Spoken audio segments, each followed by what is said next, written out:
اعوذ باللہ من الشیطان الرجیم بسم اللہ الرحمن الرحیم۔ خلاصہ تفسیر قرآن پارہ نمبر 15۔ اس پارے میں دو صورتیں ہیں، سورۃ بنی اسرائیل اور سورۃ الکہف۔ سورۃ بنی اسرائیل کو سورۃ اسراء بھی کہا جاتا ہے، اور یہ سورۃ مکہ میں رسول اللہ صلی اللہ علیہ وسلم کے آخری دور میں نازل ہوئی، جب کفار کا ظلم و ستم اپنی انتہا کو پہنچا ہوا تھا اور رسول اللہ صلی اللہ علیہ وسلم کی غم خسار بیوی اور محافظ بلکہ ڈال بنا ہوا چچا وفات پا چکے تھے، یعنی آپ کا گھر بھی ویران ہو چکا تھا، اور ابو طالب کی وفات کے بعد آپ دنیاوی اعتبار سے بے سہارا ہو چکے تھے، بلکہ قبیلے کا سربراہ ابو لہب بن چکا تھا، جس نے سربراہ بننے کے بعد پہلے یہ فیصلہ کیا کہ رسول اللہ صلی اللہ علیہ وسلم کو قبیلے سے خارج کر دیا جائے۔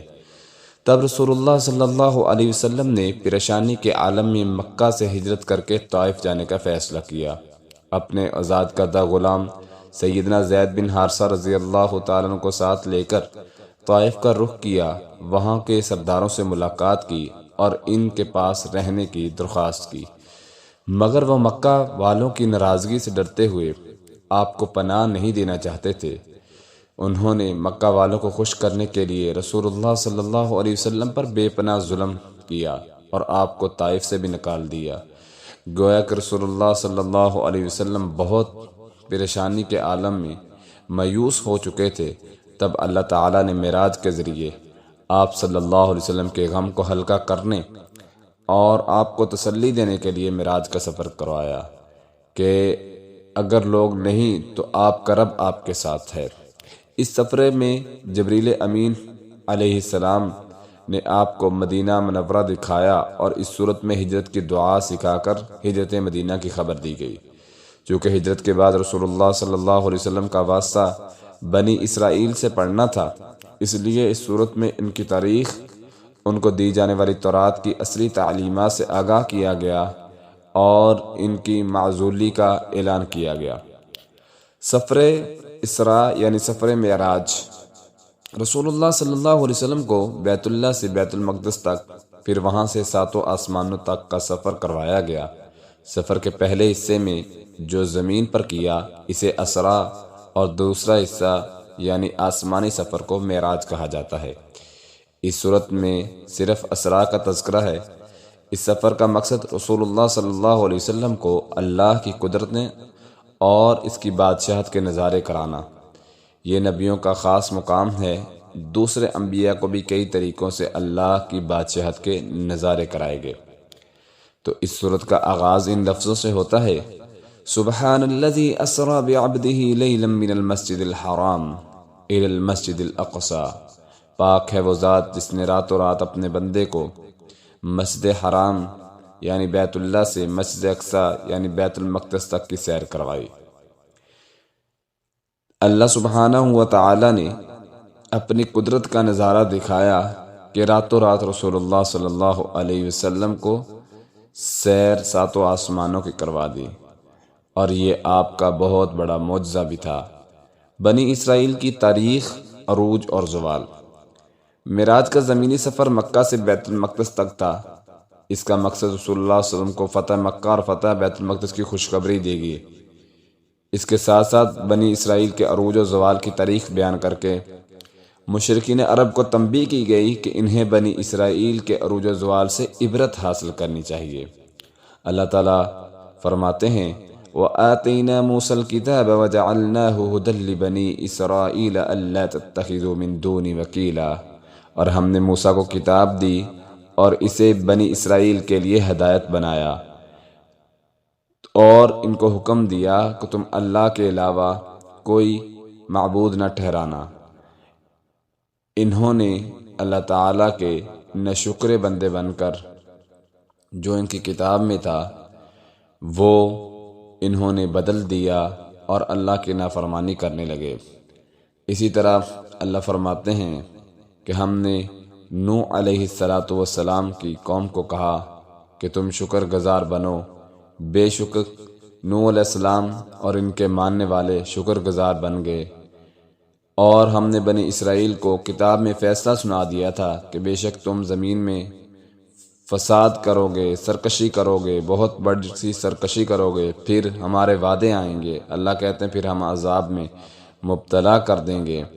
جو اللہ کے ساتھ بغاوت کرتا ہے، نافرمانی کرتا ہے، تو ہم اس کو دنیا میں بھی سزا دیتے ہیں اور ہمارا عذاب ان تک پہنچ کے رہتا ہے۔ سیدنا طالوت علیہ السلام اور سیدنا داؤد علیہ السلام سے انہیں جو حکومت ملی تھی بنی اسرائیل کو، جس کا تذکرہ پہلے پاروں میں گزر چکا ہے، اور سیدنا سلمان کے دور سے بنی اسرائیل کو عروج حاصل ہوا تھا، پھر ان میں بھی شرک، قبائلی اور دیگر بیماریاں پیدا ہوگی۔ ان کی بدعمالیوں کی وجہ سے، ان کی بدعمالیوں کے سبب اشوریوں نے سیدنا عیسیٰ علیہ السلام کی پیدائش سے 721 سال پہلے، یعنی آج سے تقریباً 300 سال پہلے، اشوریوں نے ان پر حملہ کر دیا۔ ہزاروں اسرائیلی قتل کر دیے گئے اور ان کی حکومت کا خاتمہ ہو گیا۔ پھر اللہ تعالیٰ نے ان پر ایک شرط پیش کی بنی اسرائیلیوں پر کہ اگر تم سدھر جاؤ گے، ان احسنتم احسنتم لانفسکم وان اسأتم فلہا، اگر تم نیکی کرو گے تو تمہارے لیے اس میں عزت بھی ہے، رزق کی فراوانی بھی ہے۔ اگر تم پھر انہی برائیوں میں مبتلا ہو جاؤ گے تو پھر اللہ کہتے ہیں ہم اور قوم کے ذریعے تمہارا نام و نشان ختم کر دیں گے۔ پھر انہوں نے دوسری بات، حکومت ملنے کے بعد ان کی سرکشیاں پہلے سے بھی بڑھ گئیں۔ انہوں نے دین اسلام کا سرے سے انکار کر دیا، سیدنا یحییٰ علیہ السلام کو قتل کیا، سیدنا عیسیٰ علیہ السلام کو بھی گرفتار کیا اور قتل کرنے کی کوشش کی۔ وہ الگ بات ہے کہ اللہ تعالیٰ نے انہیں زندہ آسمانوں پر اٹھا لیا۔ تب اللہ تعالیٰ نے ان پر رومی سلطنت کے بادشاہ ٹائٹس نے 17ویں عیسوی میں حملہ کر کے ہزاروں لوگوں کو قتل کر کے بیت المقدس کو برباد کر دیا۔ اب پھر قرآن مجید نے انہیں وارننگ دی، وَإِنْ عَدْتُمْ عُدْنَا، اب اگر تم اپنی حرکتوں سے باز نہ آئے جو پہلے کی تھی تو ہم بھی تمہارے ساتھ وہی سلوک کریں گے جو پہلے تم نے کیا تھا، تمہارے ساتھ ہوا تھا۔ اللہ تعالیٰ نے اس میں واضح فرما دیا کہ اگر تم اپنی حرکتوں سے باز نہیں آؤ گے، جیسا تم کرو گے ہم ویسی ہی سزا تمہارے لیے مقرر کریں گے۔ اسی طرح اللہ سبحانہ و تعالیٰ نے اس پارے میں انسان کی کامیابی اور ہلاکت کے اصول بیان فرمائے۔ وَكُلُّ إِنسَانٍ أَلْزَمْنَاهُ طَائِرَهُ فِي عُنُقِهِ وَنُخْرِجُ لَهُ يَوْمَ الْقِيَامَةِ كِتَابًا يَلْقَاهُ مَنشُورًا، اور ہر انسان کو ہم نے اس کے نصیب اس کی گردن میں لازم کر دیا ہے، اور قیامت کے دن ہم اس کے لیے ایک کتاب نکالیں گے جسے وہ کھولی ہوئی پائے گا، اور کہا جائے گا اقرأ کتابک کفی بنفسک اليوم علیک حسیبا، اپنی کتاب پڑھ، آج تو خود اپنے آپ پر بطور محاسب کافی ہے۔ جس نے ہدایت پائی فإنما یہتدی لنفسہ، تو ہدایت اسی کے لیے ہے، اور جو گمراہ ہوا اس کی گمراہی بھی اسی کے لیے ہے۔ اور کوئی جان کسی جان کا بوجھ نہیں اٹھائے گی، اور اللہ تعالیٰ کہتے ہیں اور ہم نہیں عذاب دیتے۔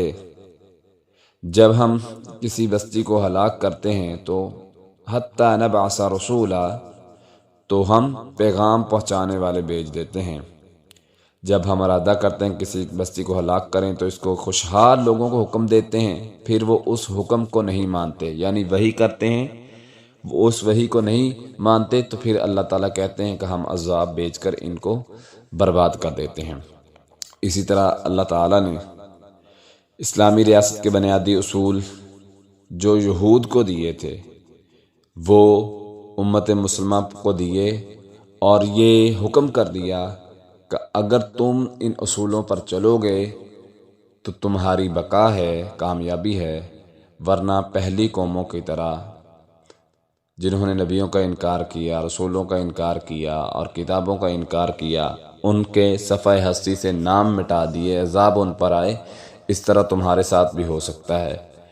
اس صورت میں جو احکامات اللہ تعالیٰ نے بیان کیے ہیں، ابدی اصول، عبادت صرف اللہ کی کرنی ہے اور والدین کے ساتھ انتہا درجے کا احسان کرنا ہے۔ وَقَضَىٰ رَبُّكَ أَلَّا تَعْبُدُوا إِلَّا إِيَّاهُ وَبِالْوَالِدَيْنِ إِحْسَانًا، اور تیرے رب نے فیصلہ کیا ہے کہ اس کے سوا کسی کی عبادت نہ کرو، اور والدین پر احسان کرو۔ جب وہ بوڑھے ہو جائیں یا دونوں میں سے ایک یا دونوں، تو انہیں اف تک نہیں کہنا، بلکہ ان کے لیے نرمی سے بات کرنی ہے، اپنے پہلوؤں کو ان کے لیے جھکا دینا ہے۔ جب وہ بڑھاپے کی حالت میں پہنچ جائیں، انہیں سہارے کی ضرورت ہو تو ان کے لیے اپنے پہلوؤں کو جھکا دینا ہے، یعنی نرمی سے بات کرنا ہے۔ اور جب وہ دنیا سے رخصت ہو جائیں تو ان کے لیے دعائے مغفرت کرنی ہے، رب ارحمہما کما ربیانی صغیرا۔ اسی طرح اللہ تعالیٰ نے رشتہ داروں اور مساکین مسافروں کی مدد اور تعاون کا حکم دیا ہے، وَآتِ ذِی الْقُرْبَىٰ حَقَّهُ وَالْمِسْكِینَ وَابْنَ السَّبِیلِ۔ اسی طرح اللہ تعالیٰ نے فضول خرچی سے پرہیز کرنے کا حکم دیا ہے اور فرمایا ہے ان المبذرین کانوا اخوان الشیاطین وکان الشیطان ربہ کفورا۔ بے شک فضول خرچی بے وجہ خرچ کرنے والے ہمیشہ سے شیطانوں کے بھائی ہیں، اور شیطان ہمیشہ اپنے رب کا بہت بڑا ناشکرا ہے، یعنی فضول خرچی سے بھی منع فرمایا گیا ہے۔ اسی طرح مانگنے والوں کو اگر کوئی مانگتا ہے، سوال کرتا ہے، تو اس کو بھی نرمی سے جواب دینا چاہیے، فَقُلْ لَهُمْ قَوْلًا مَيْسُورًا۔ اللہ تعالیٰ کہتے ہیں نرمی سے بات کر اور پیار سے ان کو سمجھا۔ اگر تو طاقت نہیں رکھتا چیز دینے کی تو آپ لوگوں کو نرمی سے سمجھائیں اور انہیں ڈانٹیں نہ۔ اسی طرح اللہ تعالیٰ نے کنجوسی نہ کرو اس چیز سے منع فرمایا ہے، وَلَا تَجْعَلْ يَدَكَ مَغْلُولَةً إِلَىٰ عُنُقِكَ وَلَا تَبْسُطْهَا كُلَّ الْبَسْطِ۔ فرمایا اور نہ اپنے ہاتھ اپنی گردن سے باندھا ہوا کر لے اور نہ اسے کھول دے کہ پورا کھول دینا، ورنہ ملامت کیا ہوا تھکا ہارا ہو کر بیٹھا رہے گا۔ بے شک تیرا رب رزق فراخ کرتا ہے جس کے لیے چاہتا ہے اور تنگ کرتا ہے جس کے لیے وہ چاہتا ہے، وہ خوب جاننے والا ہے۔ یعنی رسول اللہ صلی اللہ علیہ وسلم کو کہا جا رہا ہے کہ کنجوسی بھی نہیں کرنی، اور دوسری بات کہ اتنا بھی رزق وافر صدقات و خیرات اتنا بھی نہیں کرنا کہ ہر ایک کو لٹائے جانا ہے، اور جب آپ پر کوئی مصیبت آ جائے، مشکل وقت آ جائے اور آپ کے پاس کچھ نہ ہو، تو دونوں صورتوں میں جو میانہ روی اختیار کرتا ہے وہ دنیا میں بھی کامیابی پا لیتا ہے، آخرت میں بھی اس کے لیے کامیابی ہے۔ فضول خرچی بھی نہیں کرنی اور اتنا بھی جو ہے وافر مقدار میں تقسیم نہیں کرنا کہ اگر اپنے پر ضرورت پڑے خود اتنا تقسیم کر دیں اور خود فاقہ کشی کی زندگی گزاریں۔ نہیں، میانہ روی جو اختیار کرتا ہے وہ دنیا میں بھی کامیاب ہو جاتا ہے اور آخرت میں بھی کامیاب ہو جاتا ہے۔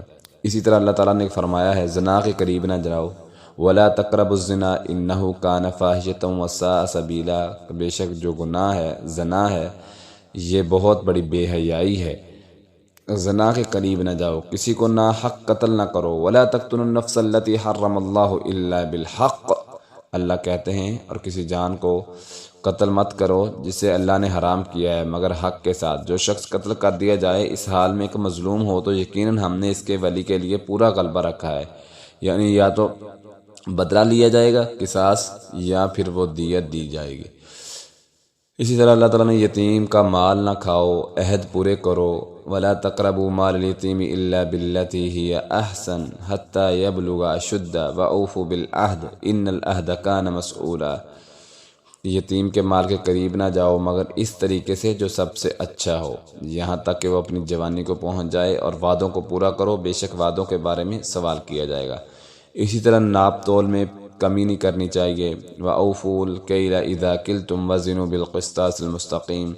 اسی طرح جس چیز کا علم نہ ہو اس پر اڑنا نہیں چاہیے، وَلَا تَقْفُ مَا لَيْسَ لَكَ بِهِ عِلْمٌ إِنَّ السَّمْعَ وَالْبَصَرَ وَالْفُؤَادَ كُلُّ أُولَٰئِكَ كَانَ عَنْهُ مَسْئُولًا۔ اور اس چیز کا پیچھا نہ کر جس کا تجھے کوئی علم نہیں ہے، بے شک کان، آنکھ، دل ان کے بارے میں سوال کیا جائے گا۔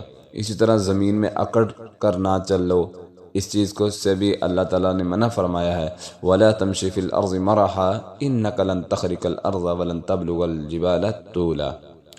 اس صورت میں بتانے کا مقصد یہ ہے کہ احکام یہ جو بیان کیے گئے ہیں، ساری چیزوں سے جو منع کیا گیا ہے، یہی احکام بنی اسرائیل کو دیے گئے تھے، مگر انہوں نے ان کی پاسداری نہیں کی، اس لیے ان سے امامت عالم کے منصب چھین لیا گیا، اور دوسری قوم کو انہی شرائط پر یہ منصب دیا گیا کہ یہ شرطیں پوری ہوں گی تو اللہ تعالیٰ کی رحمتوں کا نزول ہوگا، اگر تم یہ شرائط نہ پوری کی تو اللہ تعالیٰ تمہاری جگہ کسی اور قوم کو لے آئے گا۔ اسی طرح اللہ تعالیٰ نے شیطان کو فساد برپا کرنے کا موقع نہ دو۔ اللہ تعالیٰ فرماتے ہیں من کان یؤمن باللہ، رسول اللہ صلی اللہ علیہ وسلم نے فرمایا کہ جو اللہ اور آخرت پر ایمان رکھتا ہے فَلْيَقُلْ خَيْرًا أَوْ لِيَصْمُتْ، یا تو وہ خاموش رہے یا پھر اگر بات کرنی ہے تو اچھی بات کرے، کیونکہ شیطان جو ہوتا ہے وہ جھگڑالو ہے اور سخت بات نکلوا کے لوگوں کے درمیان فتنہ فساد پھیلاتا ہے۔ اس لیے جب بھی زیادہ خاموش رہیں، اگر بات کرنے کا موقع ملے تو اچھی بات کہیں۔ اللہ تعالیٰ فرماتے ہیں وَقُلْ لِعِبَادِي يَقُولُوا الَّتِي هِيَ أَحْسَنُ، میرے بندوں سے کہہ دیں کہ وہ بات کریں جو اچھی ہو، بے شک شیطان ان کے درمیان جھگڑا ڈالتا ہے اور شیطان انسان کا کھلا دشمن ہے۔ اور دوسری حدیث میں آتا ہے من صمت نجا، جو خاموش ہوا وہ نجات پا گیا۔ آگے اللہ تعالیٰ نے رسول اللہ صلی اللہ علیہ وسلم کو مکہ سے نکالنے کے لیے کوشش کرنے والوں کو دھمکی دی ہے، وَإِن كَادُوا لَيَسْتَفِزُّونَكَ مِنَ الْأَرْضِ لِيُخْرِجُوكَ مِنْهَا وَإِذًا لَّا يَلْبَثُونَ خِلَافَكَ إِلَّا قَلِيلًا، اور بے شک وہ قریب تھے کہ تجھے ضرور ہی اس سرزمین سے نکال دیں، پھسلا دیں، تاکہ وہ تجھے اس سے نکال دیں، اس وقت وہ تیرے بعد نہیں ٹھہریں گے مگر کم ہی۔ یعنی اللہ تعالیٰ کہتے ہیں جو کوئی قوم نبی کا انکار کرتی ہے اور پھر نبیوں کو قتل کر دیتی ہے یا ان کو ہجرت کرنے پر مجبور کر دیتی ہے، نبیوں کو پلاننگ کر کے سازش کر کے نبیوں کو نکال دیتے ہیں علاقے سے، تو اللہ کہتے ہیں پھر ہمارے وعدے یعنی عذاب کے وعدے آ جاتے ہیں اور ہم ان کو عذاب میں مبتلا کر دیتے ہیں۔ جس طرح فرعون نے بنی اسرائیل اور موسیٰ علیہ السلام کو مصر سے نکالنے اور اکھاڑ پھینکنے کی کوشش کی، مگر ہم نے اسے اس کے ساتھیوں کے ساتھ غرق کر دیا۔ جب فرعون نے موسیٰ علیہ السلام کو اور ان کے ساتھیوں کو مارنے کی کوشش کی تو اللہ تعالیٰ کہتے ہیں جب یہ نبی نکلے تو ہم نے پیچھے فرعون اور اس کے ساتھیوں کو اسی سمندر میں غرق کر دیا۔ اسی طرح اللہ تعالیٰ نے اس صورت میں ہجرت کی تیاری کا حکم دیا ہے۔ جب اللہ تعالیٰ نے بنی اسرائیل کو مصر سے ہجرت کرنے کی تیاری کا حکم دیا تو انہیں نماز کی پابندی کرنے کا حکم دیا۔ اسی طرح رسول اللہ صلی اللہ علیہ وسلم کو حکم دیا کہ آپ تہجد کی پابندی کریں۔ اقیم الصلاۃ لدلوک الشمس الی غسق اللیل وقرآن الفجر ان قرآن الفجر کان مشہودا ومن اللیل فتہجد بہ نافلۃ لک عسیٰ ان یبعثک ربک مقاما محمودا وقل ربی ادخلنی مدخل صدق واخرجنی مخرج صدق واجعل لی من لدنک سلطانا نصیرا۔ نماز قائم کر سورج ڈلنے سے رات کے اندھیرے تک، اور فجر کا قرآن پڑھ، بے شک فجر کا قرآن ہمیشہ سے حاضر ہونے کا وقت رہا ہے، یعنی اس وقت فرشتے آتے ہیں، اللہ کی رحمتوں کا نزول ہوتا ہے، تو فجر میں قرآن پڑھ اور رات کے کچھ حصے میں بیدار رہ کر اللہ تعالیٰ کے زیادہ قریب ہو جا، یعنی عبادت کر، نوافل پڑھ تہجد کے وقت، اور تجھے اس کے بدلے میں مقام محمود دیا جائے گا۔ اور کہہ اے میرے رب مجھے داخل کرنا، سچا بنا کے مجھے داخل کرنا، اور نکال مجھے سچا نکالنا، میرے لیے اپنی طرف سے رحمت کا نزول کر اور میری مددگار بن جا، میری مدد کر۔ اور تو کہہ دے کہ بے شک جب حق آتا ہے باطل مٹ جاتا ہے، بے شک باطل مٹنے والا ہے۔ اس وقت میں نماز کا حکم دینے کا مقصد یہ ہے کہ اللہ سے رابطے اور اس کی مدد حاصل کرنے کا سب سے بڑا ذریعہ نماز ہے۔ ساتھ تسلی دی ہے کہ حق والوں کی انشاءاللہ فتح ہوتی ہے، باطل ایک نہ ایک دن مٹنے والا ہے، اور ایسا ازل سے ہوتا آ رہا ہے اور ہو کر رہے گا۔ اسی طرح اس پارے میں دوسری سورۃ الکہف ہے۔ سورۃ الکہف مکی زندگی کے درمیانے دور میں نازل ہوئی جب مسلمان اہل مکہ کے ظلم و ستم سے تنگ آ کر حبشہ کی طرف ہجرت کرنے کا سوچ رہے تھے۔ اس صورت میں پہلی امت کے نوجوانوں کی ہجرت کا واقعہ بیان کیا گیا، یعنی اہل مکہ کے ظلم نہ پہلے ظلم و ستم ہے اور نہ مسلمانوں کی ہجرت کوئی پہلی ہجرت ہے۔ ظلم کافروں کا اور ہجرت مسلمانوں کا شعار رہی ہے، اس لیے اگر کہیں ظلم و ستم کا شکار ہوں مسلمان تو ان کو ہجرت وہاں سے کر جانی چاہیے۔ سورۃ الکہف اس کی فضیلت بہت زیادہ ہے۔ رسول اللہ صلی اللہ علیہ وسلم نے فرمایا جس نے اس کی 10 آیات حفظ کر لیں، من حفظ 10 آیات من اول سورۃ الکہف اسم من فتنۃ الدجال، تو یہ دجال کے فتنے سے محفوظ رکھا جائے گا۔ اور دوسری روایت میں آتا ہے جس نے 3 آیات پڑھ لی وہ بھی دجال کے فتنے سے محفوظ رہے گا۔ تیسری روایت میں آتا ہے آپ صلی اللہ علیہ وسلم نے فرمایا جس شخص نے جمعے کے دن سورۃ الکہف کی تلاوت کی اس کے لیے 2 جمعوں کے درمیان روشنی باقی رہے گی، یعنی روشنی، نور کی روشنی رہے گی اور وہ گناہوں سے بچا رہے گا۔ اس سورت کا نام اصحاب کہف کے نام پر رکھا گیا۔ سن 249 میں روم کا بادشاہ دقیانوس سیدنا عیسیٰ علیہ السلام کے پیروکاروں پر بہت ظلم کرتا تھا۔ کچھ نوجوان مسلمان ہوئے، اب انہیں خطرہ پیدا ہوا کہ بادشاہ انہیں سنگسار کر دے گا۔ تب انہوں نے رات کے اندھیرے میں ہجرت اختیار کی۔ ان میں سے ایک شخص کے گھر کا کتا بھی ان کے ساتھ چل پڑا، کوشش کے باوجود وہ واپس نہ ہوا۔ جب صبح ہونے لگی تو وہ ایک اندھیرے غار میں چھپ گئے کہ رات ہوگی تو پھر سفر شروع کریں گے، مگر اللہ تعالیٰ نے انہیں وہیں پر سلا دیا اور وہ اس غار میں 309 سال تک سوئے رہے۔ جب بادشاہ کو خبر ملی تو اس نے انہیں ڈھونڈنے کی پوری کوشش کی، مگر اللہ تعالیٰ نے ان پر پردہ ڈالے رکھا۔ بادشاہ نے ایک بورڈ پر ان نوجوانوں کے نام اور حلیہ وغیرہ لکھ کر خزانے میں محفوظ کرا دیا، یعنی جب بھی یہ ملیں انہیں پکڑا جائے اور سزا دی جائے۔ ایمان کی یہ تحریک کبھی تیز کبھی سست چلتی رہی۔ ایک وقت آیا کہ وہاں کا بادشاہ مسلمان ہو گیا اور لوگ بھی مسلمان ہو گئے۔ پھر ان میں قیامت کے دن زندہ ہونے کے متعلق جھگڑا کھڑا ہو گیا۔ بادشاہ نے اللہ سے دعا کی کہ کوئی ایسی نشانی دکھا کہ لوگ آخرت پر ایمان لے آئیں۔ تب اللہ تعالیٰ نے اصحاب کہف کو نیند سے بیدار کیا۔ جب وہ بیدار ہوئے تو انہوں نے کچھ خبر نہ تھی کہ وہ کتنی دیر سوئے ہیں۔ انہوں نے بھوک محسوس کی تو ایک شخص کو پیسے دے کر بھیجا کہ شہر سے پاکیزہ کھانا لے کر آؤ اور پورے احتیاط سے جانا، کسی کو کانوں کان خبر نہ ہو۔ جب وہ ہوٹل پر پہنچا، کھانا پیک کروایا، پیسے دیے تو ہوٹل والوں نے پکڑ لیا کہ یہ اتنے پرانے پیسے کہاں سے لیے ہیں۔ وہ تو شہر کا نقشہ دیکھ کر پہلے سے بڑا پریشان تھا، بس احتیاط کے پیش نظر کسی سے پوچھنے کی ہمت نہ تھی۔ ہوٹل والوں نے سمجھا شاید یہ کوئی پرانا اس کو خزانہ ملا ہے، چونکہ خزانہ حکومت کا حق تھا، اس لیے وہ اسے پکڑ کر بادشاہ کے پاس لے گئے۔ جب بادشاہ نے تحقیق کی تو معلوم ہوا کہ یہ تو وہی نوجوان ہیں جن کا نام بورڈ میں لکھ کر خزانے میں محفوظ کیا گیا تھا۔ تب بادشاہ اور دوسرے لوگ انہیں لینے کے لیے غار تک پہنچے اور اس شخص کو اندر بھیجا کہ جاؤ سب کو بلا کر لاؤ کہ اب کوئی خطرہ نہیں ہے، مگر وہ شخص جب غار میں داخل ہوا تو اللہ نے انہیں دوبارہ موت دے دی۔ اللہ تعالیٰ فرماتے ہیں ام حسبت ان اصحاب الکہف والرقیم کانوا من آیاتنا عجبا، یا تو ان کے خیال کے غار والے اور اللہ تعالیٰ فرماتے ہیں ان کا خیال تھا کہ یہ عام لوگ ہیں۔ یہ غار والا جو واقعہ ہے، اللہ تعالیٰ فرماتے ہیں یہ عام واقعہ نہیں، یہ ہماری نشانیوں میں سے ایک بہت بڑی چیز ہے۔ اس واقعہ میں یہ سبق ملتا ہے کہ اللہ تعالیٰ دوبارہ زندہ کرے گا اور پھر ان کا حساب و کتاب ہوگا۔ اللہ تعالیٰ مرنے کے بعد دوبارہ زندہ کر سکتا ہے، وہ ہر چیز پر قادر ہے۔ اور اسی طرح یہ واقعہ بیان کرنے کی ضرورت اس لیے پیش آئی کہ یہود نے مشرکین مکہ کے ذریعے یہ سوال بھیجا تھا کہ اصحاب کہف کون تھے اور کتنے تھے۔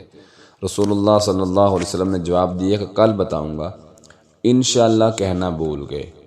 اس میں یہ بھی سبق ہے کہ انشاءاللہ لازمی کہیں، کوئی بھی کام کرنا ہے تو انشاءاللہ لازمی کہیں۔ اللہ تعالیٰ فرماتے ہیں وَلَا تَقُولَنَّ لِشَيْءٍ إِنِّي فَاعِلٌ ذَلِكَ غَدًا إِلَّا أَن يَشَاءَ اللَّهُ وَاذْكُر رَّبَّكَ إِذَا نَسِيتَ وَقُلْ عَسَىٰ أَن يَهْدِيَنِ رَبِّي لِأَقْرَبَ مِن هَٰذَا رَشَدًا، اور کسی چیز کے بارے میں ہرگز نہ کہے کہ میں یہ کام کروں گا، مگر یہ کہا کر کہ اگر اللہ نے چاہا، رب کو یاد کرنا نہ بھول، یہ کہا کر کہ اگر اللہ نے چاہا تو میں کام انشاءاللہ ضرور کروں گا۔